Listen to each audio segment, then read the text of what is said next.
comment. Oh, Sheboygan Hangout local mobile app. Hello, it was already there. All right, so I am live and I'm doing some office work here a little bit. First of all, I want to make sure, so I got somebody already here. Jackie Short, hello to you. Could you do me a favor and let me know what the sound is like? So we're going to do a sound check first. I always like to do sound checks, to make sure that that's going on. All right. So I just did a comment and I'm waiting back, for my one person inside to let me know if you can hear me all right. Now just shoot me back a message to let me know so I can get this party started. I got my water here ready. I have my wine ready. But you find out what that wine is. So I hope, Jackie, yes, I can hear you fine. So I'm streaming live on 2 different platforms here at the same time. How cool is that? Doing Facebook and YouTube. So no matter where you are between those 2 platforms, we got action. If you want to comment, that'd be great. Love to see your comments, on either of the platforms. Give me a few moments here to get settled. How many of you guys, have been, we're like, what is it? Lockdown 2020 is what I say, lockdown 2020. And I don't know about some of you out there who are going to be watching, but I've been washing my hands so much, they look kind of pale, so I had decided to got to put lotion on all the time. So wash hands, put lotion on, so you sanitize, lotion, sanitize. Just have to keep going and going and going and going. But that's how it goes sometimes. So hopefully, people join in, but it doesn't matter if people join in because it's always a party for myself.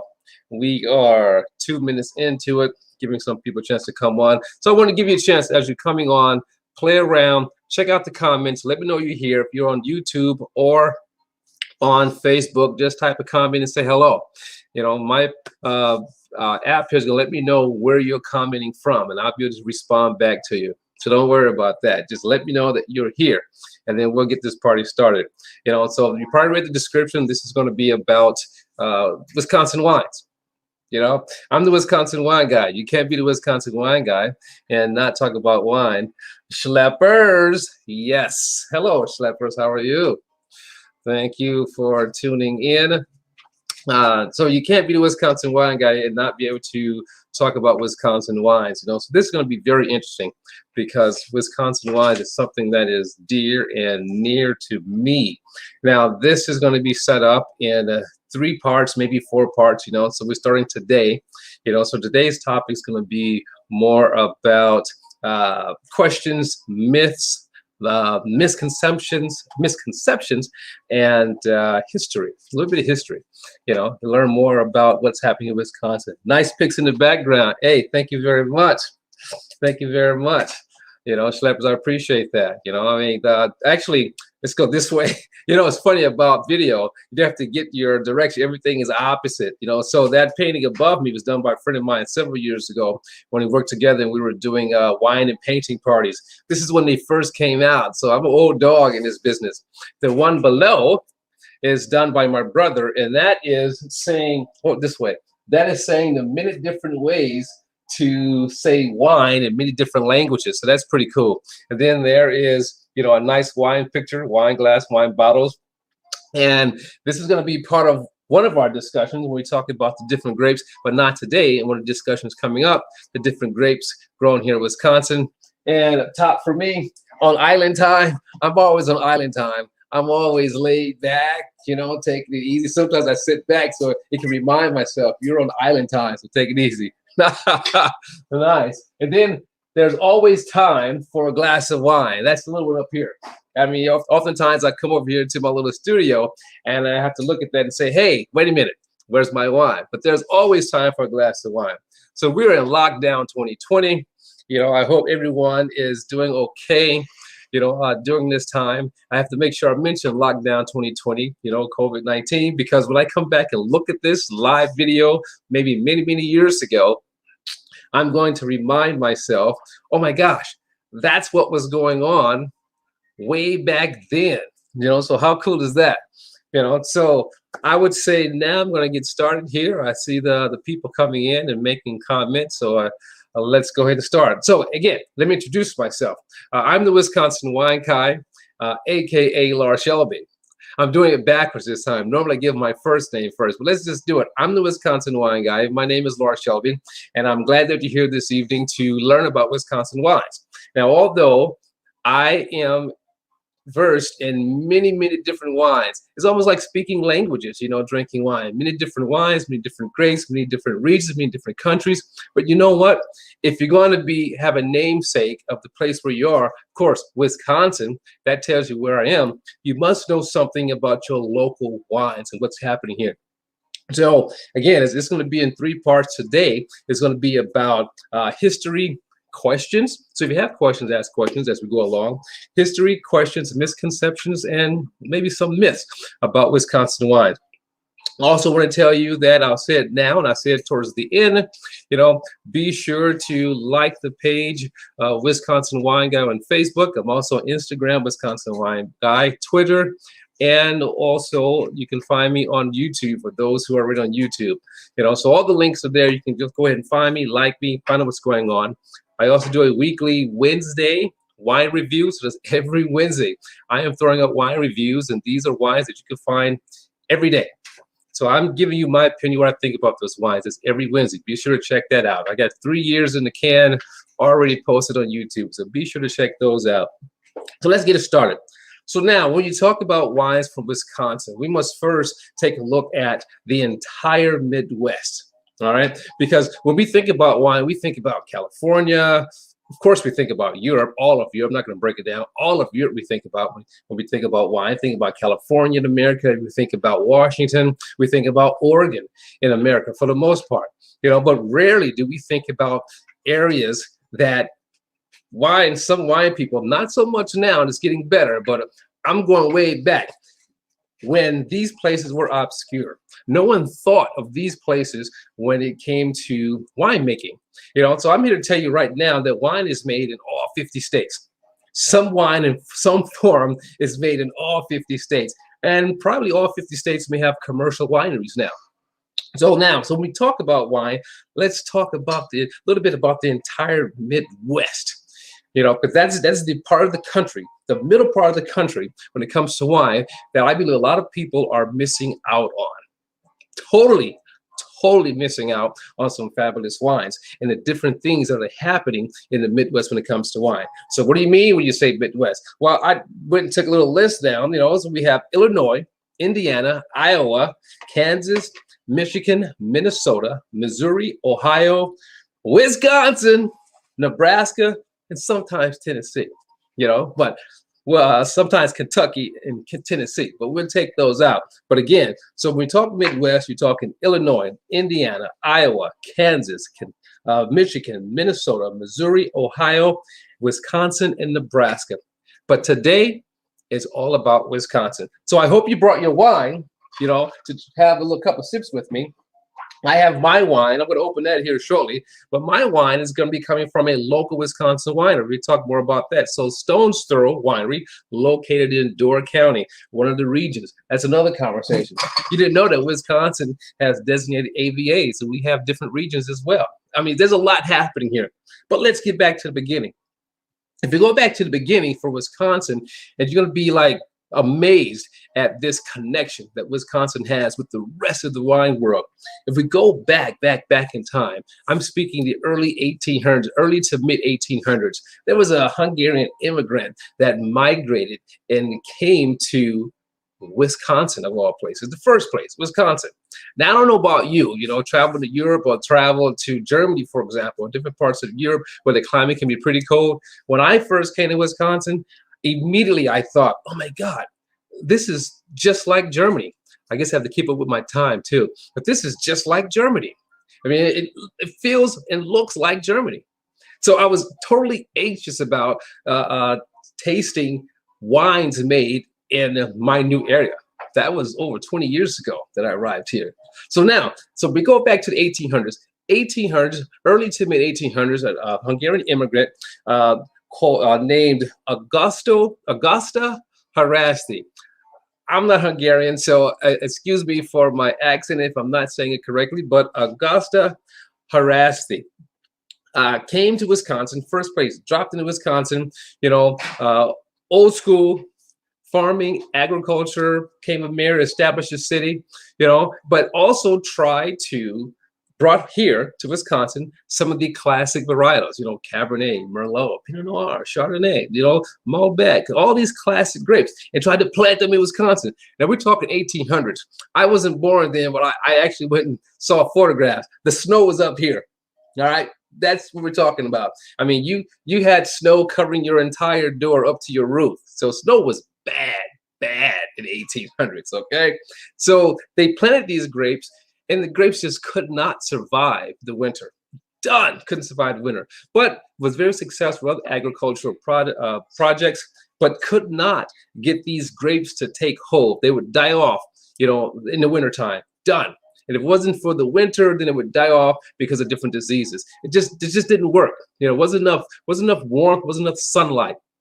Again, remember what we're talking about, the early to mid 1800s.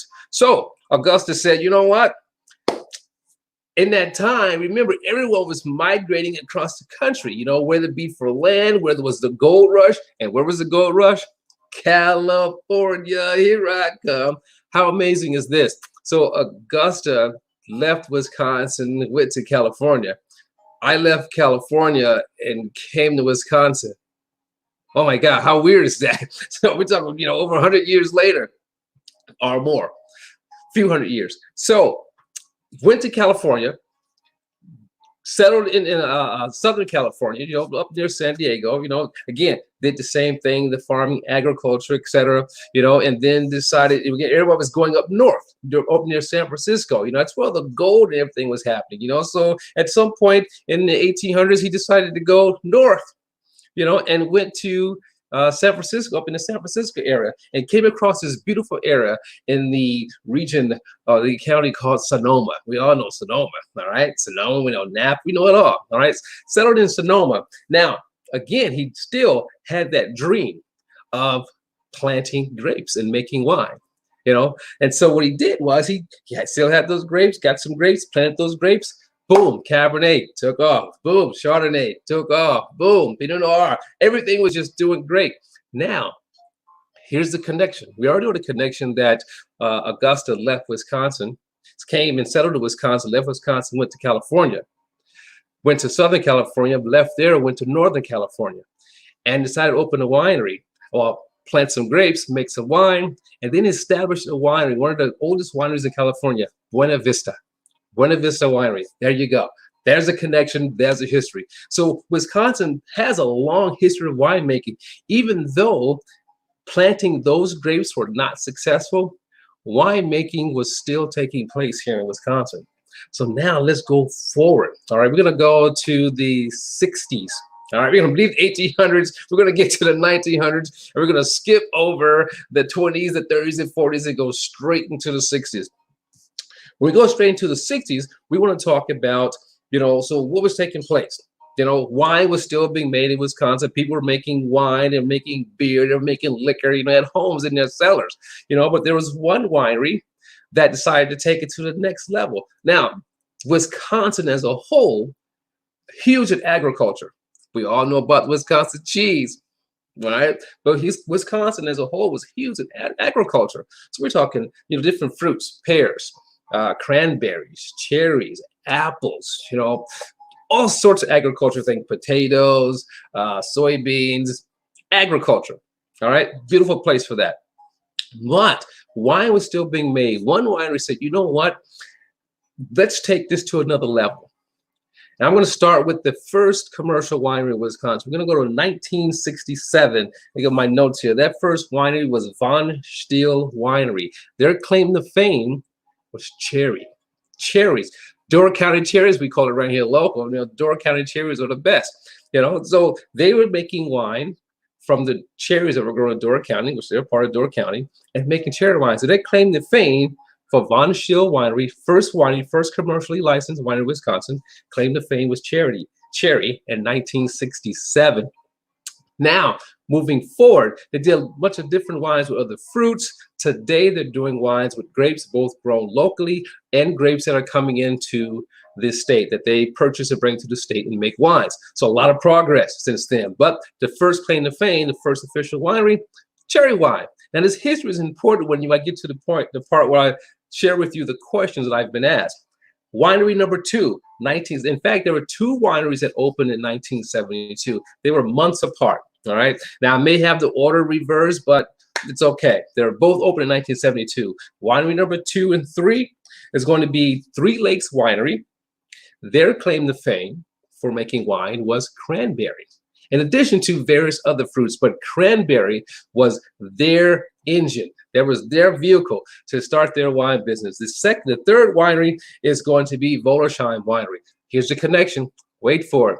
Wollersheim Winery, and where it's located, is the area that Augusto Harasti, who started Buena Vista, that's where his original winery and wine plantings originated, right there at Wollersheim Winery. So our top 3, we have a 4th winery. If I do top 3, our 4th winery is going to be Door Peninsula, 1974. Their winery is known for various fruit wines. Okay, so I like to call them my top 4 wineries. All right, so how you doing, Amy? My top 4 wineries. These are the wineries that I pay homage to always, because had it not been for these wineries, who knows where our industry would have been. So again, in order: Von Still Winery, claim to fame cherry; Three Lakes Winery, claim to fame cranberry; Wollersheim Winery, grapes. So when Wollersheim started to hit the market making grape wine. And then Door Peninsula Winery, various fruits. Now, why is that so important? That little bit of history. Well, I'll tell you why, because it has a lot to do with the misconception about what wine is like, not only just throughout the Midwest, but in Wisconsin as a whole. Now, I'm going to see if I'm missing any questions or hello. So Amy Gregan likes Dora County. Dora County has some fantastic wines, and you're going to be amazed at one of the questions I get from that. So I'm going to open up my bottle of wine and tell you a little bit about my wine as I get ready to go to what the questions that I'm often asked when it comes to Wisconsin wine. So today's wine for me is going to be Stone's Throw Winery, as I said, from Door County. So we get that in out the glare. Stone's Throw Winery. The grape is going to be Riesling. What's unique about this Riesling to me? It is vintage 2012. So it's 2012 vintage Riesling made by Stone's Throw. In fact, I was looking it up online to see if they even still make Riesling, and I didn't see any online. So I just may have the last bottle of Riesling that Stone's Throw made over their time of making wine. Now, Stone's Throw is known for, oh, that smells good. Stone's Throw, look at that cork. Beautiful, clean, sheen. Stone's Throw is known for making wines from the classic varietals.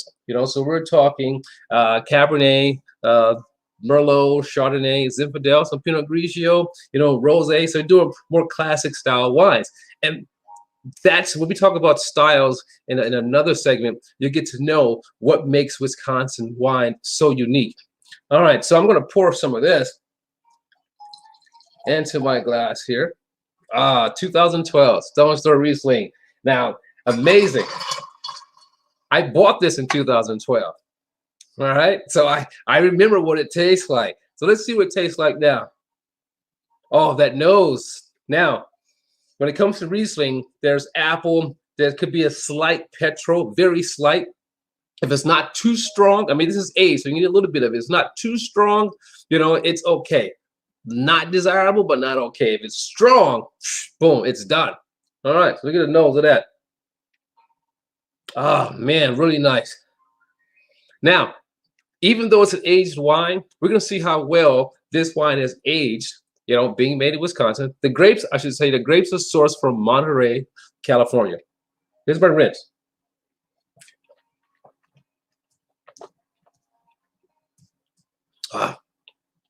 Acidity is nice. Nice, crisp apple. I would go with a honey crisp apple. Seriously, Honeycrisp apple, nice citrus going on. Nice little like subtle lemon citrus in the background. Oh, that's nice. Here's the sad part. The sad part is that's the last bottle. That's done. It's truly going to be a memory for me now. 2012, Riesling from Stone's Throw. Grapes are sourced from Monterey, California. Definitely has a nice ripe fruitiness to it. Wow, that's really nice. More ripe fruity than sweet, So let's clarify. More ripe fruity than sweet. So very ripe tasting for being a 2012. Wow, that's nice. So now, as we move forward, we talked about, the Midwest, briefly we talked about, the connection with California, Buena Vista, one of the oldest wineries, and its founder, Augusta Harasty, settled in Wisconsin first, moved to California, went from Southern Cal to Northern Cal, established some vines, established a winery in Sonoma, Buena Vista, world renowned. So now I'm going to talk about some of the questions, that I tend to get. Oh yeah, before I do that, then we talked about the 4 wineries that started this whole winemaking thing here in Wisconsin. That I call them my beginning 4, my big 4. That's Von Still, Claim to Fame Cherry, 3 Lakes, Claim to Flame. Wow, that acidity is making my mouth drool. The 3 Lakes, Claim to Fame Cranberry, Volersheim Grape Wine, Prairie Fumé from Wisconsin. Prairie Fumé, it's killing it and still killing it. Door Peninsula, various fruit wines. We get one more sip here. Wow, that is just so nice. It's not overly chilled. I have it at a nice cool temperature. Wow, that's nice. So now let's go into some questions, that oftentimes that I get asked when it comes to Wisconsin wines, because everyone, I feel, usually have these same questions. I hear it over and over and over again when I talk about Wisconsin wines. Not in any particular order, but the first question is, are all Wisconsin wines sweet? Again, Wisconsin has had a reputation for sweet wines, from the beginning. Made a lot of sweet wines. In fact, it wasn't just Wisconsin. It was probably across, across the nation. A lot of people drink sweet wines. How many people that drank E&J Gallo, or Franzia? Those wines were sweet, back in the day, and a host of others, those major brands. Those wines were sweet for the most part, so it's not uncommon. But for some reason, Wisconsin got stuck with they only make sweet wines in Wisconsin. Well, the answer to that question is no. Just as every other wine industry evolves, so did Wisconsin began to evolve. Even though we started out with making sweet wines, started with making fruit wines, and having wines that's sweet, because that's what the palate was of the time. But as we come forward, Wisconsin doesn't only make sweet wines. There's dry wines, there's semi-sweet wines, there's whites, there's reds, there's grapes, there's fruits, there's even honey. So lots and lots of progress have been made when it comes to winemaking and styles in Wisconsin. Question number 2, can you grow grapes in Wisconsin?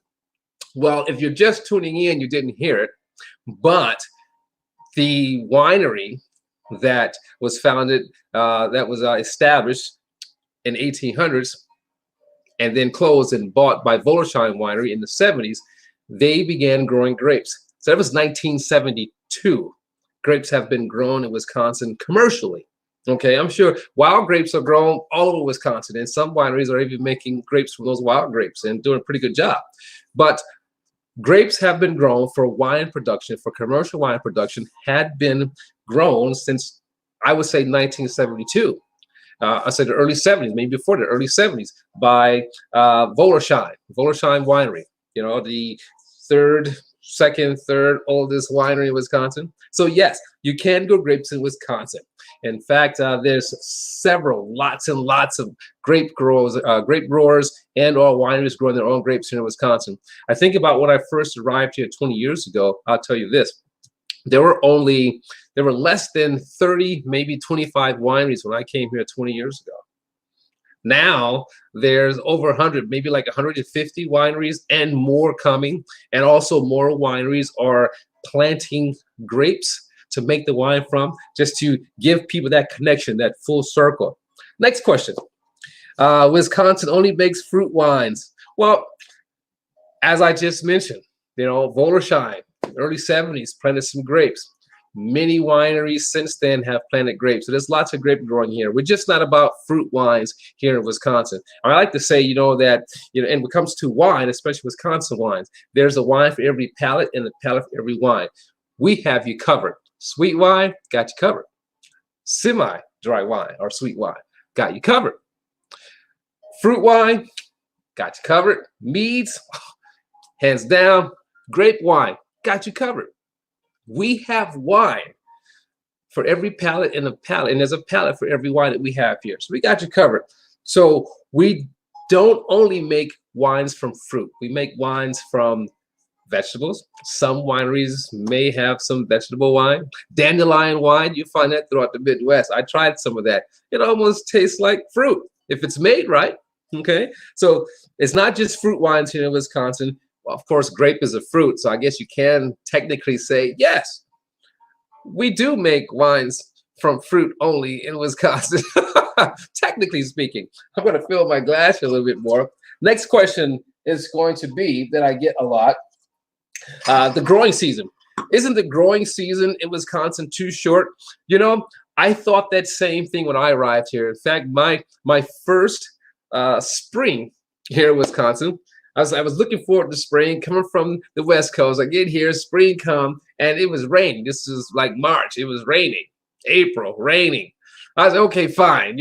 Let's check out summer. Summer, I swear to you, back then, there was only 3 weeks of sunshine. So I had the same question. So much so that when I visited my first winery back then, I went to a tasting room, tasted some wines, local tasting room. That winery was Cedarburg Winery, tasted some wine. Wines are pretty decent back then. I was a California wine snob back then.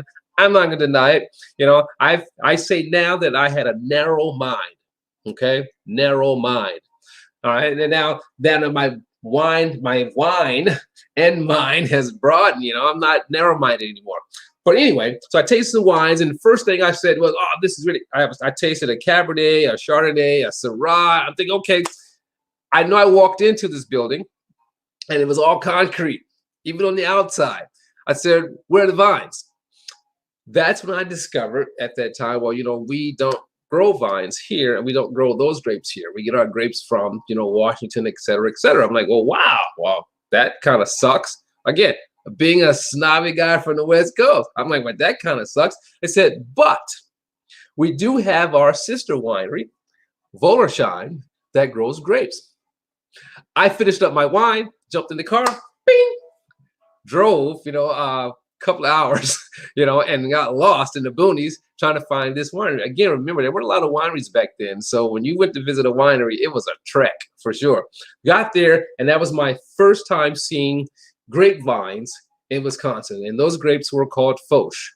And that's right up here. And we get more into grapes another day. All right. So how's the cherry wine taste? Like Pinot Noir? No, I won't say that. It's going to actually taste like a cherry. When it's a sweet, that's a question coming from Schleppers. When it's a sweeter cherry wine, you really get that. You get a little like tart sweet chase. When it's a dry cherry wine, I actually find that I like the dry cherry wine better than the sweet cherry wine. I've even had a port style cherry wine, which I think is pretty good too. But I like the dry cherry wine because you still get that nice fruitiness to it and nice acidity, but you get that nice hint of cherry. And when we kind of say that when it comes to Pinot Noir, it has notes and hints of cherry taste.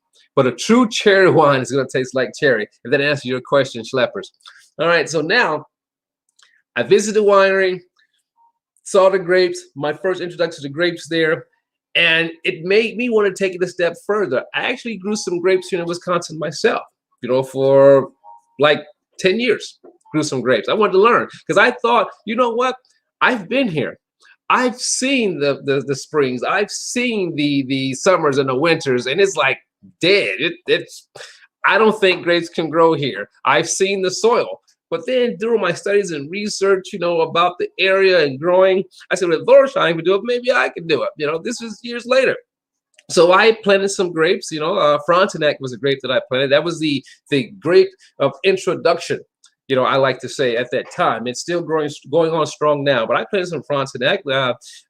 Did some Frontenac Grape, and various other grapes, and we'll go over those on another day. But it actually did very well. What I discovered, and when we talk about grapes, you understand more. But these grapes are made for this type of climate. They call them hybrid grapes. They're crossbreeds or half breeds. I just call them wine grapes. Okay, so that's what they are. Wine grapes. Remember that, wine grapes. Forget hybrid, wine grapes. But these grapes are specifically made for this type of growing area or climate, just like other grapes are made to grow in certain climates. Nothing changes here. Our season can be short or long. Yes, it can be. But just like any place else, you can even be in California, where we had, 2017, it was like a beautiful summer, and a cool end of summer and fall going through harvest season. And then 2018, it freaking rained. It rained all summer. And then it dried out and warmed up in the fall. So just like any other climate, things can change. So we have grapes that are specifically for this climate here, and our season is just as long as any other season. We get the right amount of sunshine for the type of grapes that we plant here in Wisconsin, just like any other area. Okay, so the seasons are not short. They're just right for our environment, our climate. Next question. Can Wisconsin grow other grapes like Cab, Chardonnay, Merlots, etc.? Well, I told you a story back in 1800s. That wasn't going to happen. That was a bust. However, things were a lot different then compared to now. The climate in the different areas of part of the country has changed a little bit. So, and with the invention or these setups of different grapes, like the kind of grapes we grow here in Wisconsin, those grapes are more conducive for our area. But when it comes to Cabernet, Chardonnays, Merlots, or the classic varietals, there's still an issue with that. It's still too cold for those. I mean, we can at times have winter that will go, a traditional winter should be over by spring, say March 21st. Well, we can still have winter-like temperatures going through April, sometimes early May. Well, you take those sensitive grapes, those sensitive, they make good wine. They've been making good wine forever, but they're sensitive grapes. You can't put those grapes here. They're hardy enough. They're not powerful and not strong enough. They're sissy grapes. They're kind of like how I am still today. I'd much rather be in the sunshine than to be sitting in the snow. All right. I mean, when it's 50 degrees, I'm still cold. While everyone else around are walking around in shorts, but I'm still cold at 50. Even 65, I'm still cold. And I'll wear something like this. But anyway, so grapes are the same way. Now, there have been those that have tried to grow Cabernet, Chardonnays, Pinot Noir. But to do that, those vines had to be buried. There's a lot of extra work to take care of those. And then sometimes they still didn't survive. Now, there may be some things can be done with grafting, which is going to possibly change the structure or the taste of the wine itself. But that's also a possibility. But even now today, different things are being experimented with. It may be trying to do those grapes. I always said, and I haven't found anyone doing it yet, but it just may happen now. I've always said we should be able to grow Riesling here. They're doing it in New York. They're doing it across the pond. Okay. I don't mean offense by those Midwesterners, but I'm from the ocean, so I call Lake Michigan a pond. So I'm sorry, but across the pond in Michigan, they're growing a lot of these classic varietals. So, but I also firmly believe that we should be able to grow Riesling here, and that just may be coming. I mean, who knows? So again, answer your question. It's a yes and no answer about being able to grow those classic varietals here in Wisconsin. The experimentation is still taking place. But I do know of some wineries who've had, semi successes with it, but not enough to say, I'm going to continue doing this. I'm going to plant, say 400 or 500 acres of it. Yeah, we're not there yet. Not with those classic varietals. They're too sensitive, like me. Our next question I always get, do you think Wisconsin can make world-class wines? Well,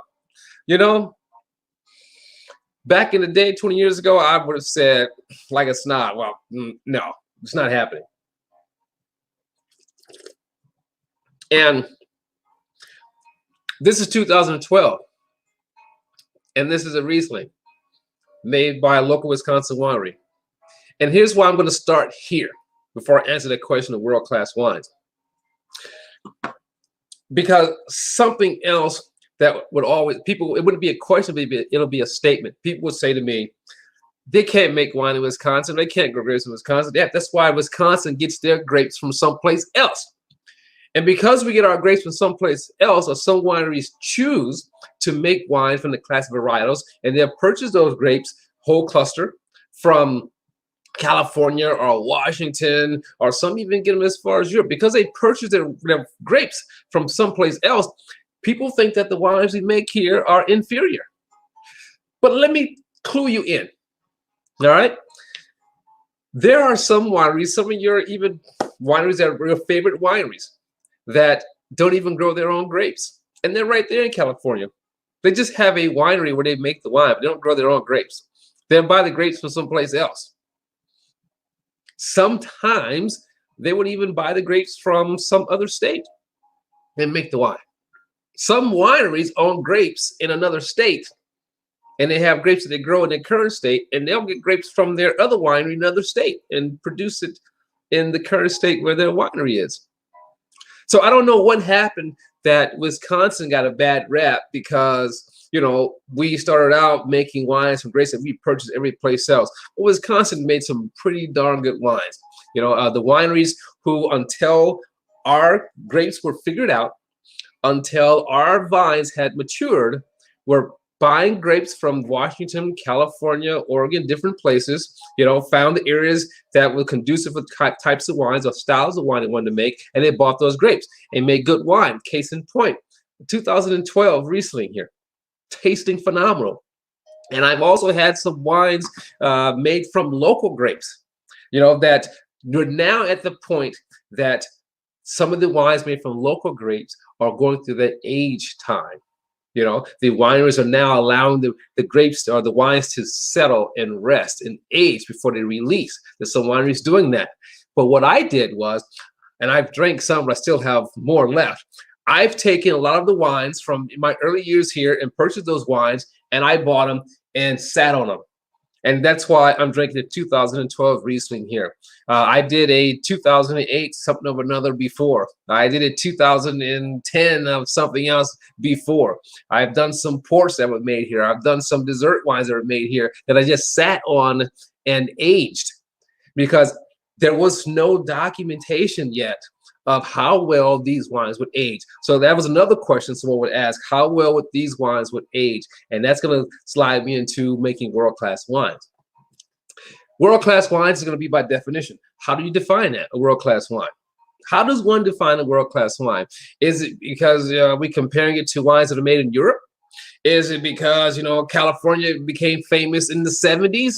But that competition, the French Connection, that competition that became famous, is that what we're comparing or defining as world-class wines? I think it's a matter of taste. There are people in the wine business like myself and others who are judging competitions or conducting competitions and tasting wine and scoring. You have the scores at Robert Parker, Wine Spectator. You have all these people scoring wines. So what makes a world-class wine? It's a matter of taste. In a simple form, it's whatever you like that makes it world-class. On the scale of commercialism or marketing, it's the metals. So Wisconsin has entered the arena of competitions, not just local competitions. We're talking national and international competitions, and we are winning, folks. Wisconsin is winning. We are winning up against some of your world-class growing regions with our wines. just putting style by style, not necessarily so much grape by grape, but style by style. And we're winning.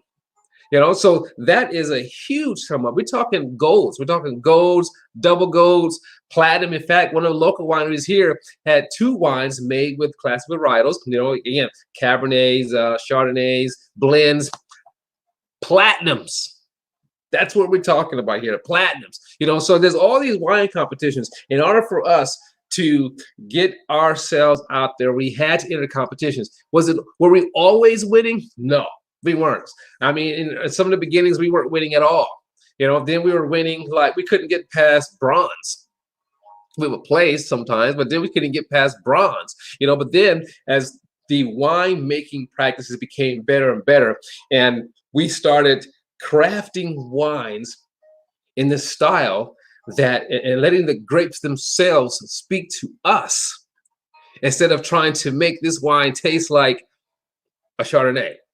This red wine tastes like a Cabernet. It's not going to happen. These are individual grapes, individual personalities, individual characteristics. It must taste of its own. So as soon as we got away, put the blinders on, and tasted our wines and made our wines the way we think they should taste based on our area, our growing region, we started killing it. Doing well within Midwestern competitions, doing well, again, as I said, in national and international competitions, going up against some of the well-known areas. So yes, we are making world-class wines. In fact, I always like to say when it comes to Wisconsin wines, especially when you start moving away from the realm of sweeter, or moving away from the realm of fruit wines or sweet fruit wines, getting more into grape wines, or even some of the dry fruit wines. Our wine style, for the grapes that are grown here, our wine style, it would be more European, okay? And it depends on the parts of Europe. So I would say Italian. I would say certain parts of France. Of course, I would say Germany. Some of our sparkling wines are really nice sparkling wines. They do a good job with local grown grapes. You can't call it champagne, but I think once we get to that point of being able to age some of our sparkling wines, we may be able to do something. So we're creating something new, something unique, something different, but it's wine, quality wine. What did I say earlier? Here in Wisconsin, there is a wine for every palate and a palate for every wine.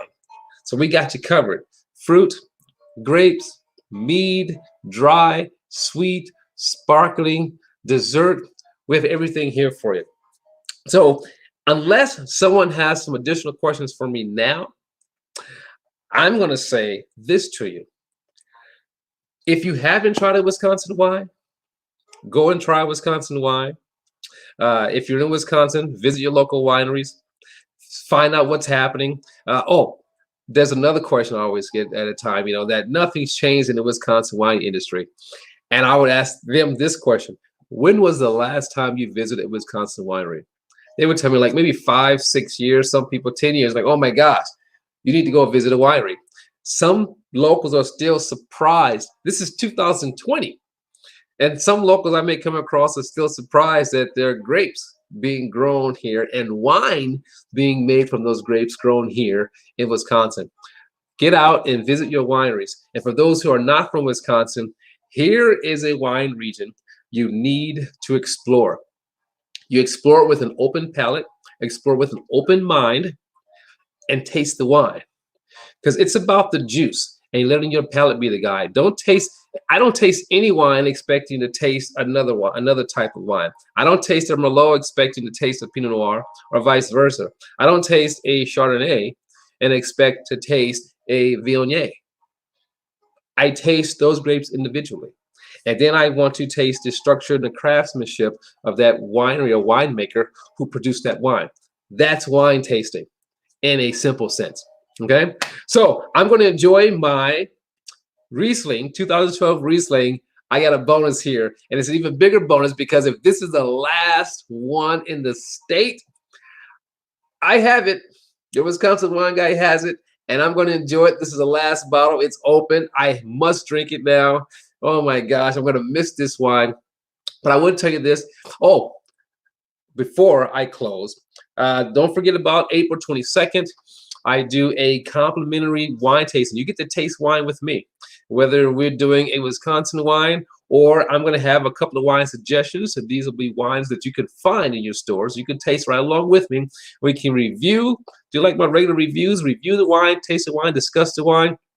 Some of those tastings will have a recipe in which you can prepare food, and sometimes I may be cooking on the line with you. You never know. But the next will be April 22nd. That's a Wednesday. So Wine Wednesdays will never be the same. Wine Wednesdays, April 22nd, complimentary.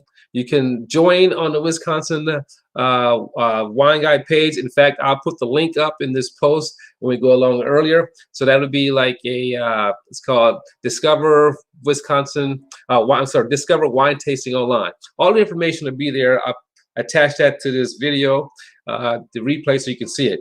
So most of you will be seeing the replay. And if you got to this point, you're going to hear me say, you're going to see the replay. So those who are watching it now, feel free to share it. Let everybody see the video. This is the first part in a 3 or 4-part series of Wisconsin wines.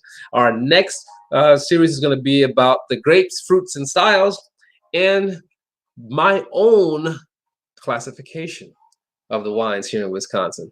So it's your Wisconsin Wine Guy saying, as always, let your palate be the guide when selecting your wine. And I'll see you next week. Bye.